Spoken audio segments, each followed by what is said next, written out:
سلام دوستای عزیز، خوش آمدین. مواد لازم ما 3 عدد ران مرغ است، 1 قاشق چایخوری نمک، 1 عدد پیاز. داخل دیگ بخار می اندازیم، 10 دقیقه فشار میدیم گوشت ما را. بعد از او این طور حالا آماده شده. گوشت ما را از استخوان جدا کردیم. نمک، مرچ سیاه، زردچوبه، 1 قاشق چایخوری، 4 دندان سیر، 2 عدد کچالو را این طور چپس کردم.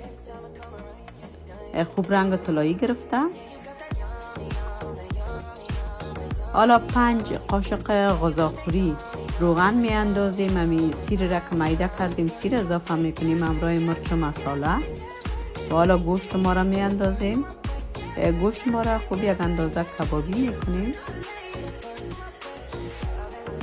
حالا کبابی شده، ببینید آماده شده.